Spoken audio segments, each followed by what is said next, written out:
கண்ணியத்திற்குரிய பெருமக்களே, இன்றைய ஹுதுபாவின் உரையில் கஹ்ஃப் வாசிகளை பற்றிய சில குறிப்புகளை நாம் பேச இருக்கிறோம் இன்ஷா அல்லாஹ். வல்ல அல்லாஹ் குர்ஆனில் பல வரலாறுகளை குறிப்பிடுகிறான், பல சரித்திரங்களை சொல்லுகிறான். சையதுனா மூசா அலைஹிஸ்ஸலாம் அவர்களுடைய வரலாற்றின் பல பகுதிகளை குர்ஆனின் பல சூறாக்களிலும் அல்லாஹு தஆலா விரிவாக எடுத்து எம்புகிறான். சையதுனா யூசுப் அலைஹிஸ்ஸலாம் அவர்களுடைய நீண்ட வரலாற்றை ஒரே அத்தியாயத்தில் விரிவாக அல்லாஹு தஆலா விளக்கி இருக்கிறான். இதல்லாமல் பிற நபிமார்களினுடைய வரலாறுகளையும் பல குறிப்புகளையும் அல்லாஹ் தன்னுடைய குர்ஆன் ஷரீஃபிலே கொண்டு வந்திருக்கிறான். அந்த வகையிலே இங்கே இன்றைய தினம் நாம் பேசப்பட இருக்கக்கூடிய, நம்மால் பேசப்பட இருக்கக்கூடிய இந்த அஸ்ஹாபுல் கஹ்ஃப் வாசிகள், குகை வாசிகளை பற்றியும் அல்லாஹ் மிக அற்புதமாக குர்ஆன் ஷரீஃபில் எடுத்து எம்புகிறான். கண்மணி நாயகம் ஸல்லல்லாஹு அலைஹி வஸல்லம் அவர்கள் இந்த சூரத்துல் கஹ்ஃபை பற்றி, இந்த வரலாற்றை சுருக்கத்தை நாம் பார்ப்பதற்கு முன்பாக இந்த சூரா குறித்த பல தகவல்கள், ஹதீதுகளை நாம் பார்க்கிறோம். அருள்நபி ஸல்லல்லாஹு அலைஹி வஸல்லம் அவர்கள் சொன்னார்கள், மன் கரஅ சூரத்துல் கஹ்ஃபி யௌமல் ஜும்ஆ, வெள்ளிக்கிழமை அன்று யார் சூரத்துல் கஹ்ஃபை ஓதுகிறார்களோ அல்லாஹ் லஹு மினன் நூரி மா பைனஹு வ பைனல் பைத்தில் அதீக், நாளை மறு உலகத்தில் அவருக்கும் அவருக்கு மத்தியில், அவருக்கும் பைத்துல் அதீக் என்று சொல்லக்கூடிய இந்த உலகத்தில், பைத்துல் அதீக் என்றால் காபத்துல்லா, வானுலகிலே ஒரு பைத்துல் அதீக் இருக்குது, பைத்துல் மாமூர், அதற்கு இடையிலே வெளிச்சம், நூர், ஒளிமயமாக அது இருக்கும் என்கிறார்கள். சூரத்துல் கஹ்ஃபினுடைய கடைசி 10 ஆயத்தை யார் ஓதி வருகிறாரோ, உஸிம மின் ஃபித்னத்தி தஜ்ஜால், தஜ்ஜாலினுடைய குழப்பத்திலிருந்து அவர் பாதுகாக்கப்படுவார். யார் சூரத்துல் கஹ்ஃபினுடைய கடைசி பகுதியை மனனம் செய்கிறாரோ அவர் கியாமத் நாளையிலே அவருக்கு முன்பாக ஒரு ஒளி வெள்ளம் சென்று கொண்டே இருக்கும். சையதுனா ஸிர் இப்னு ஜைஷ் ரலியல்லாஹு தஆலா அன்ஹு அவர்கள் ஒரு செய்தியை சொல்றாங்க. ராத்திரி படுக்கும்போது அல்லது பகலாக இருந்தாலும் சரி, அவர் தூங்குவதற்கு செல்கிறார். ஒரு குறிப்பிட்ட நேரத்தில் எழமணும். அவசரமாக வெளியூர் போக வேண்டியிருக்கு, 3:30 மணிக்கு எழும்பணும், அல்லது தஹஜ்ஜுதுக்கு எழுந்திருக்கணும். ஒரு 3:30 மணி, 4 மணி, 2 மணி என்று ஏதாவது ஒரு நேரத்தில் எழுந்திருக்க வேண்டும் என்று அவர் விரும்பினால் சூரத்துல் கஹ்ஃபினுடைய கடைசி பகுதியை அவர் ஓதட்டும். மன் கரஅ ஆகிர சூரத்தில் கஹ்ஃபி லிசாஅத்தி யுரீது அன் யகூமஹா மினல் லைல் காமஹா, அந்த நாளில், அந்த நேரத்தில் எழுந்திருக்க வேண்டும் என்று அவர் விரும்புகிறாரோ அந்த நேரத்தில் அந்த சூரா அவரை எழுப்பி விட்டுடும், எழும்பிடுவார் அவர். இமாம் ஹதீப் மெம்பரிலே ஏறுவதற்கு முன்பாக யார் சூரத்துல் கஹ்ஃபை ஓதுகிறாரோ அந்த ஜும்மாவிற்கும் முந்தைய ஜும்மாவுக்கும் இடையிலே அவர் ஏதாவது பிழைகள், தவறுகளை செய்திருந்தால் அதற்கு அது கஃபாராவாக, பரிகாரமாக அமையும் என்கிறார்கள் நம் இதயவேந்தர் காத்தமுர் ரசூல் முஹம்மதுர் ரசூலுல்லாஹி ஸல்லல்லாஹு அலைஹி வஸல்லம். இப்னு அப்பாஸ் ரலியல்லாஹு தஆலா அன்ஹுமா அவர்கள் இயம்புவார்கள், தௌராத்திலே இந்த சூரத்துல் கஹ்ஃபை பற்றி சொல்லப்பட்டு இருந்தது. அதற்கு ஹாயிலா என்று பெயர். தௌராத் வேதத்திலே சூரத்துல் கஹ்ஃபிற்கு ஹாயிலா என்று பெயர். ஹாயிலா என்று சொன்னால் திரை என்று அர்த்தம். தஹூலு பைன காரிஹா வ பைனன் நார், நரகத்திற்கும் அதை ஓதி வந்தவருக்கும் இடையிலே இந்த சூரத்துல் கஹ்ஃப் திரையாக தடையாக இருக்கும் என்றார்கள். யார் சூரத்துல் கஹ்ஃபை அதனுடைய கடைசி பகுதியை வழமையாக ஓதி வருகிறாரோ அவரினுடைய நெற்றியிலிருந்து பாதம் வரை ஒளிமயமாக இருக்கும். இப்படி பல செய்திகள், பல ஹதீதுகள், பல அறிவிப்புகள் ஹதீதுகளில் வரலாற்று குறிப்புகளில் காண கிடைக்கின்றன. அந்த அளவிற்கு இது ஒரு சிறப்புமிக்க ஒரு சூறாவாக அத்தியாயமாக இருக்கிறது என்பது மட்டுமல்லாமல் அற்புதமான பல வரலாறுகளை கொண்டதாகவும் இது அமைகிறது. இனி செய்திக்குள்ளால் நாம் நுழைவோம். ஸல்லல்லாஹு அலைஹி வஸல்லம் அவருடைய காலத்தில் ஏகத்துவ பிரச்சாரத்தை அவர்கள் துவக்கிய பொழுது பல்வேறு சங்கடங்களை குறைஷிகள் அவர்களுக்கு தந்தார்கள். உடல் ரீதியாக, உள ரீதியாக, சிந்தனை ரீதியாக, இப்படி பல்வேறு பிரச்சனைகளை அவர்கள் தொடர்ந்து கொண்டிருந்தார்கள். ஒரு கட்டத்தில் ரசூல் ஸல்லல்லாஹு அலைஹி வஸல்லம் அவர்களை மடக்குவதற்கு சில கவிஞர்களை அழைத்து வந்தார்கள். அவர்கள் தோற்று போன வரலாறு உண்டு. சில இலக்கியவாதிகளை அழைத்து வந்தார்கள். அவர்களும் ஸல்லல்லாஹு அலைஹி வஸல்லம் அவர்களினுடைய இலக்கிய நடையிலே பணிந்து போன்ற வரலாறு உண்டு. இனி கதைகளும் வரலாறுகளையும் சொல்லக்கூடிய பெருமக்களை அழைத்து கொண்டு வந்து ஸல்லல்லாஹு அலைஹி வஸல்லம் அவர்களோடு பேசுவதற்கு தர்க்க ரீதியாக டிபேட், தர்க்க ரீதியாக பேசக்கூடியவர்களை அழைத்து வந்து ஸல்லல்லாஹு அலைஹி வஸல்லம் அவர்களிடத்திலே விட்டபோது அவர்களெல்லாம் சுஜூதில் விழுந்துட்டாங்க. அவர்களுக்கு இதெல்லாம் புதினமாக இருந்தது. எனவே ரசூல் ஸல்லல்லாஹு அலைஹி வஸல்லம் அவர்களை மடக்குவது எவ்வாறு என்று ஒரு ஆலோசனை தலைவர்களுக்கு மத்தியில் நடந்தது. அப்படி நடந்ததினுடைய விளைவுதான் 2 நபர்களை தேர்ந்தெடுத்து அன்-நத்ர் இப்னுல் ஹாரிஸ், உக்பத் இப்னு அபி முஐத் என்று 2 பேரும் அறிவாளிகள் தான். இந்த குறைஷி லீடர்கள் 2 பேரை தேர்வு செய்கிறாங்க. தேர்வு செய்து அவர்களை யஸ்ரிப், இன்றைய மதீனா, அன்றைய யஸ்ரிப், அதுக்கு அது யஸ்ரிப்னு பெயர் ஆரம்பத்தில், மதீனா ஷெரீஃபுக்கு அனுப்புகிறாங்க. ஏன் மதீனாக்கு அனுப்புகிறாங்கன்னா அங்கே நிறைய யூத பாதிரிகள் இருந்தார்கள், அறிவாளிகள் நிறைய இருந்தாங்க. யூதர்கள் நிறைந்திருக்கக்கூடிய ஒரு பகுதி, அதுவும் அஹ்பார், ஹப்ர் என்று சொல்லக்கூடிய அறிவு மிகுந்த அறிவு ஜீவிகள் அந்த ஊரில் வாழ்ந்து வர்றாங்க. அவர்களிடத்தில் போய் நீங்கள் என்ன செய்யுங்க, போங்க, சலாஹும் அன் முஹம்மதின் ஸல்லல்லாஹு அலைஹி வஸல்லம் வசிஃபாஹுலஹும் சிஃபதஹும் வஅக்பிராஹும் பிகௌலி, நீங்கள் அவர்களிடத்தில் போய் என்ன செய்யுங்க, சில கேள்விகளை கேளுங்க. முஹம்மது ஸல்லல்லாஹு அலைஹி வஸல்லம் நம்ம பார்க்குறோம் இல்லை, அவங்களுடைய தோற்றம் எப்படி இருக்குது, அவங்களுடைய பேச்சு எப்படி இருக்குது, அவங்களுடைய நடை எப்படி இருக்குது, எல்லாத்தையும் அப்படியே நீங்கள் சொல்லுங்கள். சொல்லிட்டு அவங்க நபின்னு தன்னை சொல்கிறாங்க, அது நபி தானா, அவர்கள் இறை தூதர் தானா என்பதை நாங்கள் எப்படி அறிந்து கொள்வது என்ற ஒரு கேள்வியை என்ன செய்கிறாங்க, வைக்கிறாங்க. அந்த கேள்வியை கேட்டுக்கொண்ட அவர்கள் நேராக போகிறாங்க. போய் அந்த அஹ்பார்களை, யூத பாதிரிகளை சந்திக்கிறாங்க. அப்படி சந்திக்கும் பொழுது அவங்க சொன்னாங்க, எல்லாத்தையும் கேட்டுட்டு, ஒரு நபி வர்றதுண்டு அது உள்ள காலம்தான் இது, அதில் சந்தேகம் இல்லை. ஆனால் அவங்க நபியா இல்லையாங்கன்னு எங்களுக்கு தெரியல. நாங்கள் ஒரு விஷயத்தை சொல்கிறோம், 3 கேள்விகள், இந்த 3 கேள்விகளை அவர்களிடத்திலே நீங்கள் கேளுங்கள்.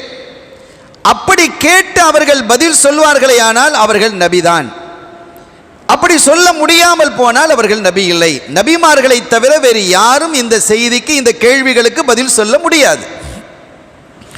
எனவே நீங்கள் போய் கேளுங்கன்ன உடனே உங்க பெரிய திருப்தியோட வர்றாங்க. வந்து ஸல்லல்லாஹு அலைஹி வஸல்லம் அவர்களிடத்தில் போய் கேட்குறாங்க. முதல் கேள்வி என்னன்னா, ஆச்சரியமான ஒரு செய்தி இளைஞர்களை குறித்து, சில இளைஞர்களை குறித்து, அவர்களை குறித்து நீங்கள் என்ன கருதுகிறீர்கள்? சில இளைஞர்கள் ஊரை விட்டு புறப்பட்டு போயிட்டாங்க. அவர்கள், அந்த நிகழ்வு ஆச்சரியமான அற்புதமான ஒரு நிகழ்வு. அவர்களை குறித்த செய்தி உங்களுக்கு தெரியுமா? தெரிந்தால் சொல்லுங்கள். இரண்டாவது, உலகம் முழுவதையும் சுற்றி வந்த ஒரு மனிதர் இருக்கிறார். உலகத்தினுடைய எந்த பகுதிக்கும் போகாமல் அவர் இருந்ததில்லை. உலகத்தினுடைய பல்வேறு பகுதிகளுக்கும் சென்று வந்தவர். அவரை குறித்து உங்களுக்கு தெரியுமா? அவர் யார்? மூன்றாவது கேள்வி, ரூஹ் என்ற உயிரை குறித்து. உயிர் எங்கிருந்து வருகிறது, எங்கு போகிறது? உயிர் என்றால் ரூஹ் என்றால் என்ன? இந்த 3 கேள்விதான். இந்த கேள்வியை கேட்டபோது ஸல்லல்லாஹு அலைஹி வஸல்லம் அவர்கள் சொன்னார்கள், உக்பிருக்கும் பிமா சஅல்தும் அன்ஹு கதன். இன்ஷா. அவங்க என்ன சொன்னாங்க? நீங்க இப்ப கேட்டீங்க இல்லையா, இந்த கேட்ட கேள்விக்கான பதில்களை நான் உங்களுக்கு நாளை அறிவிக்கிறேன் அப்படின்னு முடிச்சிட்டாங்க. நாளைக்கு நான் சொல்றேன் அப்படின்ட்டாங்க. எப்படியும் அல்லாஹ் நமக்கு வகையை அறிவிப்பான், நம்ம பதில சொல்லுவோம் அப்படின்னு எதிர்பார்த்து இருக்கிறாங்க. மறுநாள் அந்த 2 பேரும் வந்தாங்க. வந்து உட்கார்ந்துட்டாங்க. முஹம்மத் ஸல்லல்லாஹு அலைஹி வஸல்லம், நேற்று வந்து 3 கேள்விகள் கேட்டோமே, அந்த கேள்விக்கான பதில் என்ன? பதில் வரல. ஸல்லல்லாஹு அலைஹி வஸல்லம் வகை வரல. ஒரு நாளை சொல்வோமே என்கிறார்கள். மறுநாளும் வந்தாங்க, பதில் வரல. 2 நாள், 3 நாள், 5 நாள், 10 நாள், நாட்கள் கடந்து கொண்டே போகிறது. கண்மணி ஸல்லல்லாஹு அலைஹி வஸல்லம் அவர்களுக்கு கடுமையான மனசங்கடம் ஏற்பட்டது. அல்லாஹ்வினுடைய சில அறிஞர்கள் எழுதுகிறார்கள், ஸல்லல்லாஹு அலைஹி வஸல்லம் அவருடைய பார்வை அதிகமாக வானத்தை நோக்கியே இருந்தது. 10 நாள் கடந்தும் பதில் சொல்ல முடியவில்லை. செய்திகள் பரவலாக ஆனது. மக்காவிலே கேள்வி கேட்டு பதில் சொல்லவில்லை. நாளை சொல்கிறேன் என்றார்கள், 10 நாளாக ஆகியது, பதில் சொல்லவில்லை. எனவே அவர்கள் நபியாக இருக்க முடியாது என்ற செய்திகள் பரவலாக போக ஆரம்பித்தது. இனி மக்காவை சுற்றி செய்திகள் வெளியாக ஆரம்பித்தன. அருள் நபி ஸல்லல்லாஹு அலைஹி வஸல்லம் அவர்களை தங்களுடைய இதய வேந்தராக ஏற்றுக்கொண்டிருக்கக்கூடிய சஹாபாக்களுக்கும் இது கடினத்தை, கஷ்டத்தை தந்தது. 11 நாள், 12 நாள், 13 நாள், நாட்கள் கடந்து கொண்டே சென்றது. 15வது நாள் சையதுனா ஜிப்ரீல் அலைஹிஸ்ஸலாம் அவர்கள் வந்தார்கள். ஜிப்ரீல், என்ன இது, 15 நாட்களாக ஆகிவிட்டது நீங்கள் வந்து. ஒரு கேள்வியை அவர்கள் 3 கேள்விகளை முன்வைத்து சென்றிருக்கிறார்கள். அதற்கான பதிலை நான் எதிர்பார்த்து கொண்டே இருக்கிறேன். அந்த பதில் எனக்கு வரவில்லையே. நான் எவ்வளவு கஷ்டத்தில், துன்பத்தில் ஆழ்ந்து போயிருக்கிறேன், எவ்வளவு மனவேதனையிலே இருக்கிறேன். ஜிப்ரீல், என்னவெல்லாம் பேசிக் கொள்கிறார்கள் மக்கள், எவ்வளவு ஒரு தர்ம சங்கடத்திலே நான் ஆழ்ந்து போய்விட்டேன் என்று கண்மணி நாயகம் ஸல்லல்லாஹு அலைஹி வஸல்லம் அவர்கள் சொன்ன பொழுது அல்லாஹ் சொன்னான், வலா தகூலன்ன லிஷைஇன் இன்னி ஃபாயிலுன் ஸாலிக கதன். நாயகமே, நீங்கள் ஒரு காரியத்தை செய்வதாக இருந்தால், சொல்வதாக இருந்தால், ஒரு பங்கு பணியை ஆற்றுவதாக இருந்தால், நாளை சொல்கிறேன், நாளை செய்கிறேன், நாளை வருகிறேன் என்று மாத்திரம் சொல்லாதீர்கள். என்ன சொல்ல வேண்டும்? இல்லா ஐயஷா அல்லாஹ், இன்ஷா அல்லாஹ் என்று நீங்கள் சொல்ல வேண்டும். நான் அந்த ஸல்லல்லாஹு அலைஹி வஸல்லம் அந்த இடத்துல இன்ஷா அல்லாஹ் சொல்லலை. ஸல்லல்லாஹு அலைஹி வஸல்லம் அவர்கள் இன்ஷா அல்லாஹ் என்ற வார்த்தையை சொல்லாததின் காரணத்தினால் 15 நாட்கள் அல்லாஹ் தஆலா அந்த செய்திக்கு பதில் சொல்வதை பிற்படுத்தி வைத்தான். ஆனால் இதில் ஒரு பெரிய விஷயம் என்னன்னா, இதில் ஒரு பெரிய தத்துவம் இருக்குது. இது ஒரு படிப்பினையும் பாடமும் இதில் இருக்கு. அது சம்பந்தமான தொடரான இதா நசீத வக்குல் அஸா அன் யஹ்தினி ரப்பி லி அக்ரப மின் ஹாதா ரஷதா. நமக்கு ஒருவேளை மறந்துடுச்சுன்னு வைங்க, இப்போ நாம் ஒரு காரியத்தை சொல்கிறோம், இயல்பாக சொல்லுவோம், ஒரு 2 நாள் கழித்து பார்த்துக்கலாமே அப்படின்னு நம்ம இயல்பாக சொல்லுவோம். அது அல்லாஹ் நாடினால் தான் நடக்கும் என்பது நமக்கு தெரியும். ஒரு காரியம் நடப்பதாக இருந்தாலும், ஒரு காரியம் விலகுவதாக இருந்தாலும், அல்லாஹ்வினுடைய நாட்டம் இல்லாமல் எதுவும் நடக்காது என்பதுதான் மூமீன்களினுடைய நம்பிக்கை, அகீதா, உறுதி, எண்ணம். அதில் மாற்று கருத்து, 2வது கருத்து கிடையாது. ஒரு மூமீன் யாராவது அல்லாஹ்வுடைய நாட்டம் இல்லாமல் நடக்கும் நினைப்பானா? நினைக்க மாட்டான். ஆனால் ஒரு தர்பியத்தை அல்லாஹ் தஆலா நமக்கு கற்றுத் தருகிறான் இந்த வசனத்தின் மூலம். உங்களுக்கு, நீங்கள் ஈமான் கொண்டவர்கள் தான். மழை பெய்கிறது அல்லாஹ்வினுடைய உத்தரவு கொண்டு, பூமி செழிக்கிறது அல்லாஹ்வினுடைய உத்தரவு கொண்டு. இது எல்லாம் நமக்கு தெரியும். நோய் வருகிறதா, நோய் விலகுகிறதா, பசி வருகிறதா, பசி போகிறதா, ஒரு காரியத்தை ஆற்றுகிறோமா அல்லது ஒரு செய்தியை விளக்குகிறோமா என்றால் எல்லாமே இறைவனுடைய கட்டளையின் அடிப்படையில் நடப்பதுதான். இதில் இன்னொரு கருத்து இல்லை. இறைவனுடைய நாட்டத்தின் பிரகாரம் தான் ஆவதும் அழிவதும். ஆனாலும் கூட அல்லாஹ் நமக்கு ஒரு படிப்பினை தருகிறான். நீங்கள் எதை சொன்னாலும் இல்லா ஐயஷா அல்லாஹ் வதுகுர் ரப்பக, இன்ஷா அல்லாங்கிறத நீங்கள் சொல்லுங்கிறான். ஸல்லல்லாஹு அலைஹி வஸல்லம் அந்த இடத்துல சொல்ல மறந்ததினால் 15 நாட்கள் அல்லாஹு தஆலா இந்த தகவலுக்கு பதில் சொல்லுவதை தள்ளி போட்டான். அருமையான பெருமக்களே, ஆனால் அல்லாஹ்வினுடைய ஹிக்மத் அங்கே இருக்கிறது. இப்போ ஒரு நாள் அடுத்த நாள் பதில் வந்துடுச்சுன்னு வைங்க, செய்திக்குள்ளே நம்ம போகல, அதுக்கு அதனுடைய முகாந்திரம் ஏன்னா நமக்கு தப்பான அபிப்பிராயங்கள் நம்ம இதயத்தில் வந்து விடக்கூடாது. செய்திக்குள்ளே நுழைவதற்கு முன்பாக அதனுடைய அடிப்படை தகவலை நீங்கள் புரிந்து கொள்ள வேண்டும். இப்போ ஸல்லல்லாஹு அலைஹி வஸல்லம் அவர்களிடத்தில் அந்த 2 பேரும் வந்து கேள்வி கேட்டாங்க, 3 கேள்வி. அந்த கேள்விக்கு உடனடியாகவோ அல்லது மறுநாளோ நீ நாளைக்கு வாங்க பதில் சொல்கிறேன், நாளைக்கு பதில் வந்தது சொல்லிட்டாங்க, சப்ஜெக்ட் முடிஞ்சு போச்சு. இல்லை நாங்கள் போனால் அந்த கேள்விக்கு பதில் சொல்லிட்டாங்க, முடிஞ்சிடுமா இல்லையா? முடிஞ்சு போயிடும். கேள்வி கேட்டோம், பதில் சொல்லிட்டாங்க. இப்படி எத்தனை கேள்வி கேட்டு எத்தனை பதில் சொல்லியிருக்கிறாங்க. இப்போ பதில் வராததுனால சொன்னாங்க நாங்கள் போனோம், பதில் சொல்லலை. அவங்க ஒரு 10-50 பேர்கிட்ட சொல்கிறாங்க. அந்த 50 பேர் 500ஆக மாறுது, 500 5000 போகுது. அப்படி செய்திகள் போய்கொண்டே இருக்கிறது. 3 நாள் 10 நாள் 11 நாள் என்று நாட்கள் கடக்க கடக்க ஸல்லல்லாஹு அலைஹி வஸல்லம் அவர்களால் பதில் சொல்ல இயலவில்லை என்ற தகவல் ஊரையும் தாண்டி சென்று கொண்டிருக்கிறது. இப்போ ஸல்லல்லாஹு அலைஹி வஸல்லம் எல்லா இடத்திற்கும் நிறைந்த அந்த செய்திகள் ரசூல் பதில் சொல்ல முடியவில்லை அல்லது சொல்லவில்லை என்ற தகவல் போன நேரத்தில் ஸல்லல்லாஹு அலைஹி வஸல்லம் அவர்களை அழைத்து நீங்கள் கேட்ட கேள்வியை கேளுங்கள், கேட்குறாங்க, பதிலை சொல்கிறாங்க. இப்போ எங்கெல்லாம் பதில் சொல்லவில்லை என்ற தகவல் போனதோ அத்துணை இடத்திற்கும் இந்த பதில் போனது. அல்லாஹ் விரிவாக்கிட்டான். நம்ம எப்போதுமே நெகட்டிவாக பார்க்கக்கூடாது, பாசிட்டிவாக பார்க்கணுங்கிறதுக்கு தான். ஒரு காரியத்தை சாதகமாக நீங்கள் பாருங்கள், எந்த ஒரு காரியத்தையும் நெகட்டிவாக பார்க்காதீங்க. இப்போ என்ன ஆயிடுச்சுன்னு கேட்டால், ஒரு 2 பேர் அல்லது அந்த குழு என்று சொல்லக்கூடிய ஒரு 10 பேருக்குள் சுருங்கி போக இருந்த ஒரு செய்தி இன்றைக்கு 10,000ஐயும் தாண்டி நாட்டையும் ஊரையும் தாண்டி கிராமங்களிலும் குக்கிராமங்களுக்கும் அந்த செய்தி பரவியது. அதை கேட்டு எல்லாமே ஆச்சரியப்பட்டு போனார்கள். இவ்வளவு பெரிய அற்புதமான செய்தியை சொல்வதாக இருந்தால் அவர்கள் நபியாகத்தான் இருக்க வேண்டும் என்று அவர்களுடைய எண்ணங்களில் ஈமான் ஜோதி ஒளி வீச ஆரம்பித்தது. இனி அந்த தகவலுக்குள்ளால் நாம் வருவோம். கண்ணியத்திற்குரிய பெருமக்களே, அவர்கள் இளைஞர்கள். அல்லாஹ் சொல்றான் ஃபித்தியத்துன், அவர்களெல்லாம் இளைஞர்கள் என்கிறான். இன்னஹும் ஃபித்தியத்துன் ஆமனு பிரப்பிஹிம் வஸித்னாஹும் ஹுதா. அவர்கள் இளைஞர்களாக இருந்தார்கள், அவர்களுடைய ரப்பை அங்கீகரித்த ஏற்றுக்கொண்ட ஈமான் கொண்ட இளைஞர்களாக இருந்தார்கள். வரபத்னா அலா குலூபிஹிம், அவர்களுடைய இதயத்தை நாம் உறுதிப்படுத்தினோம், அவர்களுடைய இதயங்களுக்குள் ஒரு இணைப்பை ஏற்படுத்தினோம். அந்த 7 இளைஞர்களுக்குள்ளே ஒரு இணைப்பை நாம் ஏற்படுத்தி உறுதியை ஏற்படுத்தினோம்.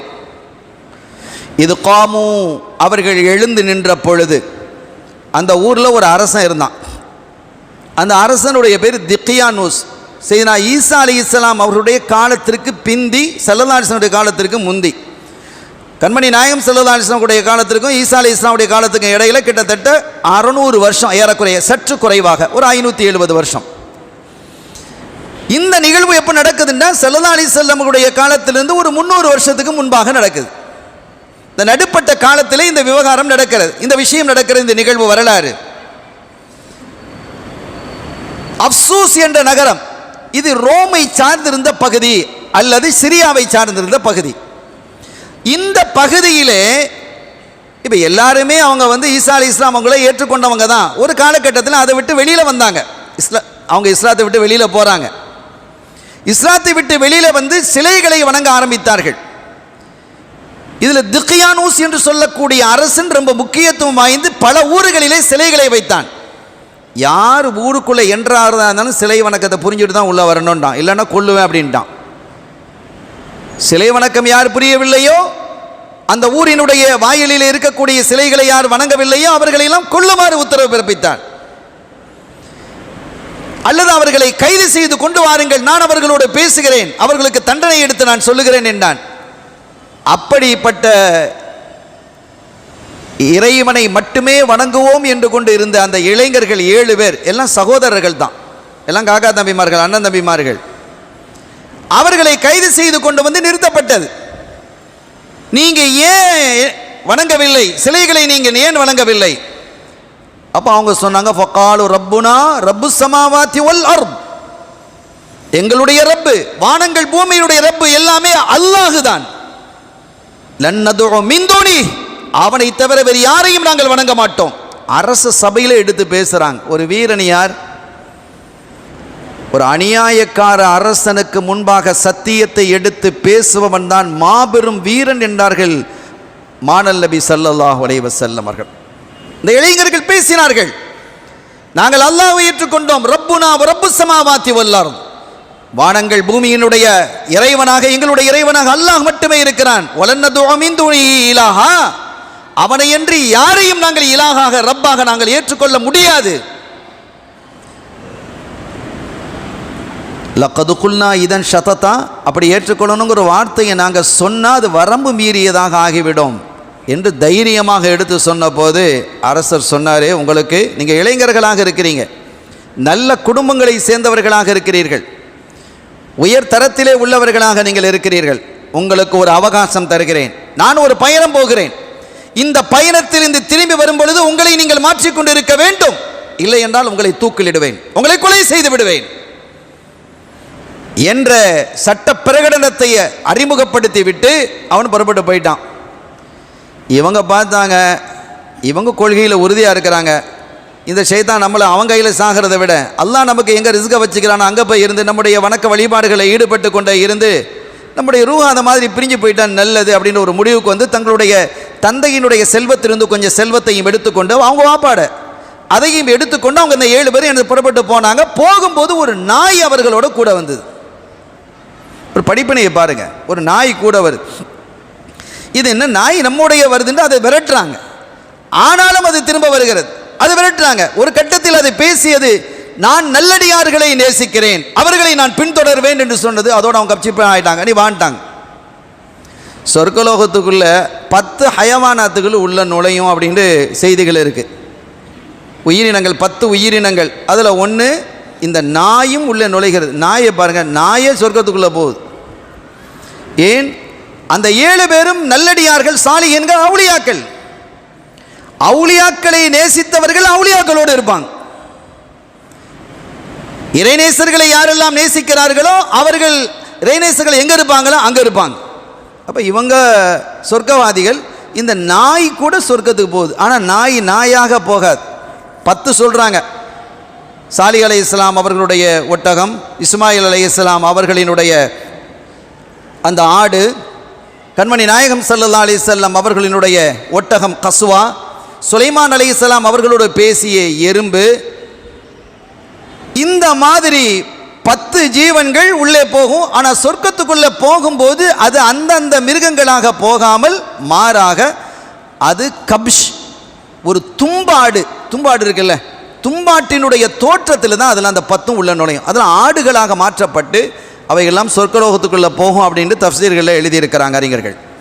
அருமையானவர்களை, இந்த நாயும் அவர்களை பின்தொடர்ந்து போனது, நான் நல்லவர்களை பின்பற்றுகிறேன், நல்லவர்களை நேசிக்கிறேன் என்று சொன்ன பொழுது வாண்ட அழைச்சிட்டு போயிட்டாங்க. அதை அழைச்சிட்டு போகிறாங்க. அப்படி போய் ஒரு குகையில் தங்குறாங்க. குகையில் தங்கி இருந்து காசுகளை கொடுத்து விட்டு ஏதாவது என்ன செய்கிறாங்க, ஒருத்தரை அனுப்பி அவர் போய் கடையில் போய் கடைத்தொழில் போய் பொருட்களை ஏதாவது உணவுகளை வாங்கிட்டு வந்து சாப்பிட்டுக்கிட்டு இருக்கிறாங்க. ஒரு காலகட்டத்தில் இவங்க உள்ளே இருக்கும்போது அவன் திரும்பி வந்துட்டான், அரசன் திரும்பி வந்துட்டான். திக்யானோஸ் எங்கன்னு விசாரிக்கிறான், அந்த பக்கமாக போயிட்டாங்க. விசாரித்து பார்க்கும்போது அவன் கண்டுபிடிச்சிட்டான், இராணுவத்தை வைத்து கண்டுபிடித்து இந்த குகைக்குள்ளே அவர்கள் ஒளிந்திருக்கிறார்கள் என்றதும் அந்த குகையினுடைய வாசலை இந்த கற்களால் கட்டி எழுப்பி மூடி விடுங்க. அதை மூடியாச்சு, அந்த வாசலை மூடப்பட்டுடுச்சு. அதுக்குள்ளே இருக்கிறாங்க. ஆனால் அதுக்கு முன்னாலே அல்லாஹ் அவங்கள தூங்க வச்சுட்டான். அதுக்கு முன்பாகவே அவங்களுக்கு அந்த நடக்கிறதெல்லாம் ஒன்றும் தெரியாது, அப்படியே தூங்க வச்சுட்டான். இது அல்லாமல் அந்த அரச சபையிலே 2 மூமீன்கள் இருந்தாங்க. அவங்க தங்களுடைய ஈமான வெளிப்படுத்தி காட்டையில் அரசாங்கத்துக்குள்ளேயே 2 மூமீன்கள் இருந்தார்கள். ஒன்று பந்துரூஸ் என்று சொல்லக்கூடியவர், இன்னொன்று ரூனாஸ் என்று சொல்லக்கூடிய. இந்த 2 இளைஞர்களும் அங்கே வேலை பார்த்துக்கிட்டு இருந்தாங்க, அரசாங்கத்துக்குள்ளே இருக்கிறாங்க. அவர்கள் என்ன செய்தார்கள், இந்த வரலாறுகளை எல்லாம் முழுவதாக எழுதி அதை ஒரு தாமிர பெட்டிக்குள்ள வைத்து அதை பூட்டி இந்த குகையினுடைய வாசலுக்குள்ள போய் கீழ்ப்பகுதியில் வச்சு என்ன செஞ்சிட்டாங்க, அதை புதைச்சி வச்சுட்டாங்க. பின்னால் வரக்கூடியவர்கள் இதனுடைய யதார்த்தம் என்ன என்பதை தெரிந்து கொள்ளட்டும் அப்படிங்கிறது அந்த வரலாறை எழுதி என்னென்ன நடந்தது, இவங்க எவ்வளோ சாலிகீன்கள், எவ்வளோ நல்லடியார்கள் என்பதையெல்லாம் எழுதி இவங்க ஏன் ஊரை விட்டு போனாங்க, அந்த அரசன் யார் என்று சகல வரலாறையும் நடந்த செய்திகளை எழுதி அந்த பெட்டிக்குள்ள வச்சு அந்த குகையினுடைய வாசலிலே வச்சுட்டாங்க. கஹ்வுண்டா பெரிய குகை, காருண்டாலும் குகை தான், காரு ஹைரா அது சின்ன குகை, காருண்டா சின்ன குகை, கஹ்வுண்டா பெரிய குகை. அந்த குகைக்கினுடைய அடியிலேயே அதை வச்சுட்டாங்க. இப்போ இன்னைக்கு அந்த குகை ஜோர்டானிலே இருக்குது, அதை பார்க்கக்கூடிய வாய்ப்பு நமக்கு கிடைத்தது அல்ஹம்துலில்லாஹ். அங்கே செல்லக்கூடிய வாய்ப்பினை நான் பெற்றிருந்தேன். அருமையானவர்களே, அந்த குகைக்குள்ளே வச்சு அதை விட என்ன செஞ்சா அடிக்கடி போயாச்சு. இவன் மூடிட்டு போயிட்டான் அந்த அரசன். காலம் கடந்தது, இவங்க தூங்கிக்கிட்டே இருக்கிறாங்க. எப்படி தூங்குனாங்க என்பதை பற்றியெல்லாம் குர்ஆன் கஹ்ஃபில் ரொம்ப அழகாக பேசுது. சில சமயம் அவர்களை வலதுபுறமாகவும் சில சமயம் இடதுபுறமாகவும் அவர்களை சூரிய ஒளிப்படுவதற்காக நாம் பிரட்டினோங்கிறான். இதெல்லாம் இன்றைக்கி மருத்துவ குறிப்புகள், ஆய்வுகள். ஒரு மனிதர் ஒரே படுக்கையில் இருந்தால் அந்த பகுதியெல்லாம் புண்ணாக ஆகிடும். எனவே அதை எப்படி எப்படி பிரட்டணும், அந்த இடத்துல சூரிய ஒளி பட்டால் அவருக்கு அந்த பாதிப்பு ஏற்படாது. முதுகுல எத்தனை பேர் படுக்கையில் இருந்து புண்ணாகுதா இல்லையா? அதற்கெல்லாம் மருந்து சொல்லுது, மருத்துவம். இது ஒரு பெரிய ஆய்வு அறிக்கையை குர்ஆன் வழங்குகிறது. ஆக அப்படி 300 ஆண்டுகள் போனது. 30 நாள்லேயே புண்ணாயிடுது. 300 ஆண்டு ஆயும் புண்ணாவில்லை. 30 நாட்களில் புண்ணாயிடுதா இல்லையா முதுகு? 300 வருஷம் கழித்தும் அவர்களுக்கு புண்ணாகவில்லை. 300 வருடம் கழித்ததற்கு பிறகு அல்லாஹ் தஆலா தூக்கத்தை கலைக்கிறான். தூக்கத்தில் கலைஞ்சு எல்லாரும் கலைஞ்சு உட்கார்ந்துருக்கிறாங்க. உட்காரும் பொழுது அவங்களுக்கு பசி ஏற்படுது. அப்போ அவங்க சொன்னாங்க, என்னப்பா பசிக்கு நம்ம எவ்வளோ நேரம் கொஞ்சம் தூங்கிட்டோமோ? ஆமாம், கொஞ்சம் கூட நேரம் தூங்கிட்டோமோ? ஒரு பகல் முழுவதும் தூங்குன மாதிரி இருக்குது, அல்லது இரவு முழுவதும் தூங்குன மாதிரி இருக்கிறேன், ஒரு 10-12 மணி நேரம் தூங்கியிருப்போம் போல இருக்கே அப்படிங்கிறாங்க. வருஷம் 300 போயிடுச்சு. சரி, எதுவோ நீங்கள் காசை எடுத்துகிட்டு போங்க, காசுலாம் அப்படி பத்திரமா இருக்குது, துருப்பிடிக்காமல் எல்லாம் வச்சுருந்தான். அந்த காசை எடுத்துகிட்டு இவர் வெளியில் போகிறார். ஒருத்தர் வெளியில் போகிறார் உணவு வாங்கி வரும்போது. ஆனால் போகும்போது அவர் மூத்தவர் இருப்பதிலே மூத்தவர் சொல்லி அனுப்புகிறார், நீங்கள் போகிற இடத்துல ரொம்ப மென்மையாக நடந்து கொள்ளுங்கள். இளைஞர்கள் கவனத்தில் கொள்ள வேண்டிய விஷயம் இது. அது அல்லாஹ் குர்ஆனில் சொல்கிறான், ஒல்யத்தலத்தஃப். நீங்கள் குர்ஆனில் பார்த்தா தெரியும், இந்த ஒல்யத்தலத்தஃப் சூரத்திற்காக வரக்கூடிய இந்த வார்த்தையை மட்டும் நம்ம பெருசாக போட்டிருப்பாங்க. எல்லா குர்ஆனையும் பாருங்கள், பெருசாக இருக்கும். அது எழுத்து பெருசாக இருக்கும் அந்த இடத்துல, ஒல்யத்தலஃப். அதுதான் குர்ஆனினுடைய நடுப்பகுதி எழுத்துக்களால். 1 2 நீங்கள் எழுத்துக்களை எண்ணிட்டு வந்தால் அதனுடைய சென்டர், குர்ஆனினுடைய சென்டர் பகுதி எதுன்னா ஒல்யத்தலத்தஃப். அதை பெருசாக போட்டிருப்பாங்க.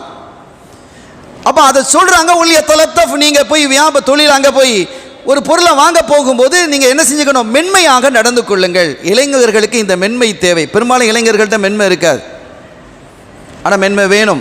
மார்க்கம் அதை சொல்லுகிறது. நீங்கள் மென்மையாக நடந்து கொள்ளுங்கள். உங்களுடைய காரியம், நீங்கள் ஆற்றக்கூடிய காரியம் சரியாக இருந்தாலும் கூட அதை எதிர்க்க வைக்கக்கூடியவர்கள், அது சரியில்லை என்று கருதக்கூடியவர்கள், அவங்க கருத்தில் அது சரியில்லைன்னு அவங்க நினைக்கிறாங்க, நீங்கள் சரின்னு நினைக்கிறீங்க. எனவே நீங்கள் எடுத்து சொல்லும் பொழுது அதை மென்மையாக சொல்ல வேண்டும். பெரியவர்களிடத்தில் ரொம்ப கனிவாக நடந்து கொள்ள வேண்டும் என்பதை இந்த குர்ஆனினுடைய இந்த வசனம் நமக்கு சுட்டி காட்டுகிறது. அவங்க போனாங்க, போய் ஒரு கடையில் ஒருத்தர் இந்த பொருட்களை வாங்கினாங்க. வாங்கிட்டு காசை கொடுத்தானே, காசை பார்த்துட்டு இது என்ன அப்படின்னு கேட்குறாங்க. காசு தான். இது எந்த ஊர் காசு? இந்த ஊர் காசு தான். இப்படி ஒரு காசை நாங்கள் பார்த்ததே இல்லையே, இது என்னப்பா கொண்டு தந்துருக்கிற நீ அப்படின்னு. இல்லையே, நாங்கள் நேற்று நேற்றுங்க வந்து வாங்கிட்டு போனோம். அவங்க அப்படி தான் நினச்சிக்கிட்டு இருக்கிறாங்க. நேற்று நேரத்துலாம் கடையில் வந்து நாங்கள் அந்த பகுதியில் சாமான் வாங்கிட்டு போனோம், கொஞ்சம் மாற்றமாக இருக்குது இந்த இடங்கள்லாம் அப்படின்னு அவங்க நினைக்கிறாங்க. இது இல்லை. இந்த செய்தி கடன்னு வெளியில் போன உடனே இந்த ஆட்கள்லாம் கூட்டிட்டாங்க. என்னப்பான்னு சொன்ன கடைசியில் இந்த செய்தி அரசர் வரைக்கும் போனது. அந்த அரசர் இல்லை இப்போது இருப்பவர் ஒரு மூமினான அரசர், ஒரு சாலிஹான நல்லடியார். ஆனால் அவருக்கும் ஒரு மன வருத்தம் இருந்தது. அவர் அல்லாஹ்விடத்திலே பிரார்த்தித்து கொண்டே இருந்தார். என்னன்னா, ஈமான் கொண்டிருக்கக்கூடிய மக்களுக்கு மத்தியிலேயே ஆகிரத்தை குறித்து சர்ச்சைகள். ஆகிரத்து இருக்கா இல்லையா, அதை விட்டு இஸ்லாத்தை விட்டு வெளியில் போகிற மாதிரி ஒரு சூழல் உருவாகி கொண்டிருந்தது. ஆகிரத்து இருக்கிறதா இல்லையா என்ற ஒரு நிலை உருவாகி வந்தது. அப்போ அல்லாஹ்விடத்தில் அவங்க வேண்டாங்க, யா ரப்பி, இது என்ன ஒரு வீணத்த ஒரு சர்ச்சை மக்கள் செய்து கொண்டிருக்கிறார்கள், ரொம்ப கஷ்டமாக இருக்குது. ஆகிரத்தில் போய் சந்தேகிக்கக்கூடியவர்களாக ஒரு குழு உருவாகி கொண்டிருக்கிறதே என்று நான் வேதனைப்படுகிறேன். இதற்கு ஒரு தீர்வை தான் ரஹ்மானே என்று அல்லாஹ்விடத்தில் வந்தாங்க. அதுக்கும் ஒரு தீர்வாக அமைகிறான். எங்கெல்லாம் கொண்டு வந்து ஜாயின் பண்ணுறான் பாருங்க. இப்போ அந்த அரசருக்கு இந்த செய்தி வந்ததும் அந்த ஆளை பிடிச்சிக்கிட்டு கடைசியில் என்ன விசாரித்து நேராக அந்த இடத்துக்கு போகிறாங்க. ஒரு பக்கத்தில் ஏற்கனவே அந்த வாசல் அடைக்கப்பட்டு இருந்ததா இல்லையா, முந்தைய அரசர் அந்த திக்யானூஸை அடைச்சி வச்சிருந்தான் இல்லையா, அவர் மௌத்தா பண்ண ஒரு 100 வருஷத்துக்கு பின்னால் அடைச்சி ஒரு 100 150 அல்லது ஒரு 200 வருஷத்துக்கு பின்னால் இவங்க 300 வருஷம்லாம் உள்ளே இருக்கிறாங்க. அங்கே ஒரு ஆடு மேய்ப்பாளன் வந்து ஒரு ஆட்டு கெட்டில் அந்த பகுதியில் அமைக்கிறான். ஆட்டுக்கிடைகளை கொண்டு வந்து கட்டுவதற்கான சில இடங்களை அமையும் போது, சில இடங்களில் இந்த ஆணி அறையிற மாதிரி இந்த ஆடுகளை கட்டுறதுக்கு நான் அமையும் போது அந்த கட்டிட அந்த வாசல் இடிஞ்சு விழுந்துருச்சு. இது ஓப்பன் ஆகிடுச்சு. அவன் ஒதுக்குள்ளே என்ன இருக்குலாம் பார்க்கல, அவன் வேறு இடத்துல அப்படி கட்டிக்கிட்டான் அந்த இடத்துல. எனவே அந்த வாசல் வழியாகத்தான் இவங்க வெளியில் வந்தாங்க. இங்கே வந்து மாட்டிக்கிட்டாங்க. அரசன்ட்ட போனாங்க. அரசன் எல்லாத்தையும் இங்கே வந்து பார்த்தா எல்லாரும் ஹயாத்தாக இருக்கிறாங்க. அந்த சமயத்தில் அந்த பெட்டியும் வெளியிலே வந்தது. அந்த வெளியில் வந்து அந்த செய்திகளை படித்து பார்த்தா அந்த வரலாறுகள்லாம் தெரிஞ்சு போச்சு. 300 வருஷத்துக்கு முன்னால் உள்ளவங்க. இப்போ இந்த செய்தியை எடுத்து அரசர் சொன்னார், பார்த்தீர்களா, 300 வருஷத்திற்கு பிறகு அல்லாஹு தஆலா இந்த 7 பேரையும் உயிராக்கி இருக்கிறான். நாயும் உயிராயிடுச்சு, நாயும் ஹயாத் ஆயிடுச்சு. நாயும் ஹயாத்தாக ஆகிறது, இந்த மனிதர்களும் ஹயாத்தாக ஆகிறார்கள். அந்த நாய்க்கு கூட 2 பெயர்கள், ஒன்று ரகீம் என்றும் இன்னொன்று கித்மீர் என்றும் அதற்கு பெயர். ரகீம்ங்கிறது குர்ஆனிலே வருது, அதுக்கு இன்னொரு பெயர் கித்மீர் என்று அறிஞர்கள் சொல்கிறார்கள். ஆக அவர்களெல்லாம் ஹயாத்தானதற்கு பிறகு 300 வருஷத்துக்கு பிறகு அல்லாஹ் ஹயாத்தாக்குகிறான். அவ்வளவு ஆற்றல் பெற்றவன், உங்க கண்ணு முன்னாலேயே தெரிந்துட்டு. எனவே இங்கே மரணித்தவர்கள் எல்லாம் நாளை மறு உலகத்தில் அவர்கள் ஹயாத்தாக்கப்படுவார்கள் என்பதற்கு இது சாட்சியாக இருக்கிறது என்று மன்னர் சொன்ன போது இந்த குழம்பி போய் கிடந்தவங்க எல்லாம் சீராயிட்டான். இந்த கஹ்ஃப், இந்த வரலாற்றை கொண்டு அவர்கள் எல்லாம் சீராக ஆனார்கள். இதற்கு பிறகு மன்னர் நேரடியாக வந்து தன்னுடைய சந்தோஷத்தையும் மன நிகழ்வையும் மன மகிழ்வையும் வெளிப்படுத்தி காட்டி, நீங்கள்லாம் எங்கள் வந்துடும், திருப்பி ஊருக்கு வாங்க, நம்ம ஊருக்கு வாங்க, நம்ம நிம்மதியாக வாழுங்க, உங்களுக்கு நான் எல்லா வசதிகளையும் நாங்கள் செய்து தர்றோம், உங்களுடைய பணிகளிலே, தாவாவுடைய பணிகளிலே நீங்கள் ஈடுபடலாம் என்றெல்லாம் அவர்களை அழைத்த போது அவங்க சொன்னாங்க, இல்லை, இதற்கு பிறகு இந்த இடத்தை விட்டு நாங்கள் வெளியே வருவதற்கு எங்களுடைய மனம் ஒப்பவில்லை. இதுக்கு பின்னால் நாங்கள் வெளியில் வர்றதுக்கு எங்களுடைய மனம் இதற்கு ஒப்பவில்லை. ஆகவே எங்களை நீங்கள் என்ன செஞ்சுருங்க, எங்கேயே விட்டுருங்க அப்படின்னு சொன்னதும் மன்னரும் அதை ஏற்றுக்கொண்டு, அல்லாஹ் உங்களுடைய கல்வியில் அதை போட்டு நான் இதை விட்டு வெளியில் போகாதீங்கடு. அதே மாதிரி அப்படின்னா என்ன செய்கிறது அப்படின்லாம் இனி சர்ச்சைகள் அங்கே வந்தது. அவங்கள விட்டுட்டு போயிடுவோம், அவங்க மாதிரி அவங்க ஹாலில் இருக்கட்டும் அப்படின்னு என்ன செஞ்சாங்க, வெளியில் வந்துட்டாங்க. அங்கே இருந்தாங்க. மறுநாளே அல்லாஹ் தஆலா அவருடைய ரூஹை கைப்பற்றி விட்டான். அதுக்கப்புறம் 7 பேரும் சரி, அந்த நாயும் மரணித்து விட்டது. இன்றைக்கும் அதனுடைய கபர்கள் அங்கே உள்ளேயே இருக்கிறது. இப்போ இந்த இடத்துல சில பேர் சொன்னாங்க, நம்ம ஒரு கட்டிடமாக இதை கட்டினா, ஒரு அழகான முறையில் கட்டிடத்தை கட்டினால் என்ன என்று ஒரு சொல்கிறாங்க. இப்போ அங்கே சில மக்களுக்கு மத்தியில் சர்ச்சைகள். எல்லாருமே அந்த 7 பேரையும் கொண்டாடக்கூடியவங்க தான். ஆனால் 7 பேரும் இறைநேச செல்வர்கள். அவர்களுக்குள்ள எப்படி சர்ச்சை வருகிறது என்னால், இல்லை, இதை ஒரு அழகான கட்டிடமாக கட்டணும் அப்படின்னு சொல்லும் பொழுது சில பேர் சொன்னாங்க, இல்லை, இது ஒரு மஸ்ஜிதாக, ஒரு மஸ்ஜிதை ஏற்படுத்தணும், ஒரு பள்ளிவாசலையே இங்கே ஏற்படுத்தணும் அப்படின்னாங்க. கடைசியில் இதை யார் வெற்றி பெற்றா, அல்லாஹ் சொல்கிறான், அவர்கள் மஸ்ஜிதை வெற்றி பெற்றவர்கள் மஸ்ஜிதை அந்த இடத்துல உருவாக்கினாங்க. இன்னைக்கு அங்கே போய் பார்த்தா அதுக்கிட்ட ஒரு பள்ளிவாசல் இருக்கும். இறைநேச செல்வர்கள் பெரும்பாலும் அடங்கி இருக்கக்கூடிய இடங்களெல்லாம் பெரும்பாலும் பள்ளிவாசல் இருக்கிறத நீங்கள் பார்க்கலாம். பள்ளிவாசல்களும் இறைநேச செல்வர்களினுடைய தர்காக்களும் தர்பார்களும் கிட்டத்தட்ட ஒன்றிணைந்து இருக்கக்கூடியதை உலகங்களும் நீங்கள் பார்க்கலாம். நம்ம நாட்டில் மட்டும் இல்லை, உலகம் முழுவதும் அதை நீங்கள் பார்க்க முடியும். சில இடங்களில் தர்காக்கள் அங்கீகரிக்காதவர்கள் வேணால் அதை அகற்றி இருக்கலாம். ஆனால் இன்னும் சொல்ல போனால் உலகத்திலேயே ரொம்ப பெரிய தர்கா இது.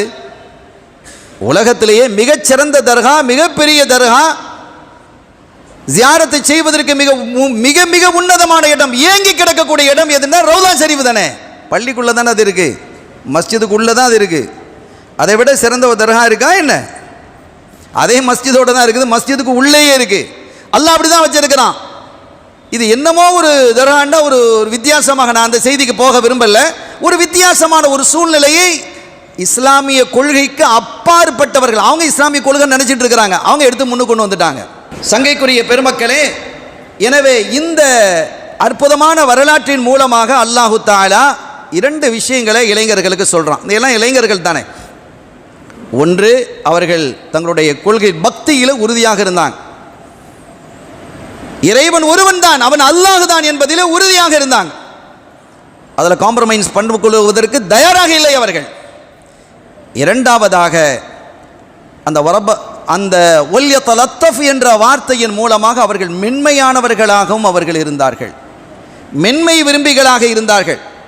கனிவாக நடக்கக்கூடியவர்களாக இருந்தார்கள் என்ற 2 முக்கிய தகவல்களை அல்லாஹ் இளைஞர்களுக்கு இந்த வரலாற்றின் மூலமாக சொல்லுகிறான்.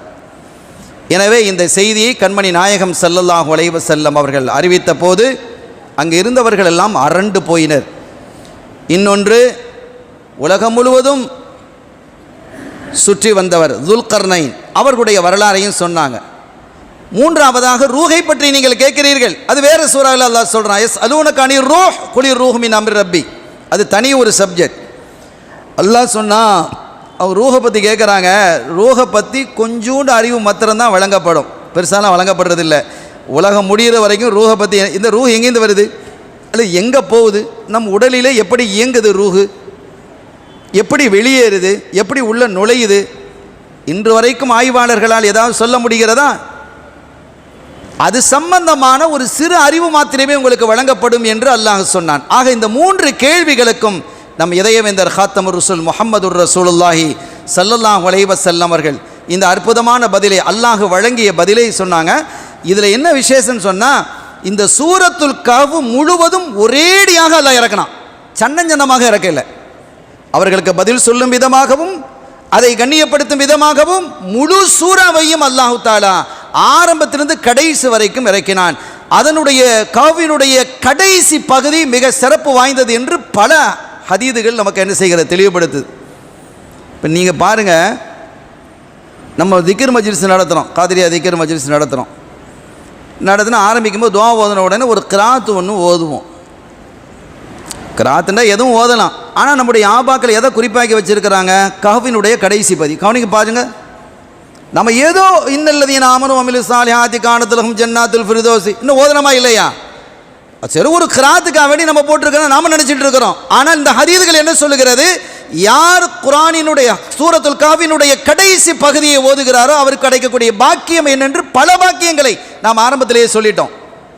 பல பாக்கியங்கள் இருக்கிறது. ஆக நம்ம எல்லா மஜ்லிஸுகளையும் திக்ர் காதிரியா திக்ர் நம்ம நடத்தும் போது அதை அந்த சூறாவிலுடைய கடைசி பகுதியை தான் நம்ம ஓதி வருகிறோம். அப்போ நம்ம ஆபாக்கள் எவ்வளவு ஒரு தீர்க்க தரிசனம் உடையவர்களாக இருந்திருக்கிறார்கள் என்பதற்கு இது ஒரு சான்றாக அமையும். அருமையான பெருமக்களே, எனவே எல்லோரும் சூரத்துல் கஹ்ஃபை வெள்ளிக்கிழமை என்று நாம் ஓத வேண்டும். நம்ம வீடுகளில் பிள்ளைகளை ஓத சொல்லணும். அது ஒரு பெரிய பாக்கியம். பல முசீபத்துகளை அகற்றக்கூடியதாகவும், மறுவுலகத்திலே ஒளி தரக்கூடியதாகவும், இந்த உலகத்திலே வளத்தையும் நலத்தையும் தரக்கூடியதாகவும், நல்ல பாதுகாப்பை தரக்கூடியதாகவும் இது அமைகிறது என்பதை ஹதீத் வரலாற்று செய்திகளின் மூலமாக நாம் உணர்கிறோம். அப்படிப்பட்ட இந்த புனித சூறாவை குறைந்தபட்சம் வெள்ளிக்கிழமை இமாம் ஹுத்பாவி மெம்பரிலே ஏறுவதற்கு முன்பாக ஓதிவிட வேண்டும் என்று பெருமக்கள் நமக்கு சொல்லித் தருகிறார்கள். எல்லாம் வல்ல ரப்பல் ஆலமீன் அல்லாஹ் ஜல்ல ஷானஹு வ தஆலா அவனுடைய பேரருளை பெற்ற அந்த நல்லடியார்களோடு அல்லாஹ் நம்மையும் இணைத்து வைப்பாயாக, சாலிஹான நல்லடியார்களாக நம்மை இணைத்து வைப்பானாக, ஈருலக சௌபாக்கியங்களையும் தந்தருள் பாலிப்பானாக. பிஹக்கி ஹபீபிஹி ஸல்லல்லாஹு அலைஹி வஸல்லம். எல்லாம் வல்ல அல்லாஹ்வின் அருளையும் ஸல்லல்லாஹு அலைஹி வஸல்லம் அவர்கள் ஷஃபாத்தையும் பெறுவோமாக. வ ஆகிரு தஅவானா அல்ஹம்துலில்லாஹி ரப்பில் ஆலமீன். வஸ்ஸலாமு அலைக்கும் வரஹ்மத்துல்லாஹி வபரகாத்துஹு.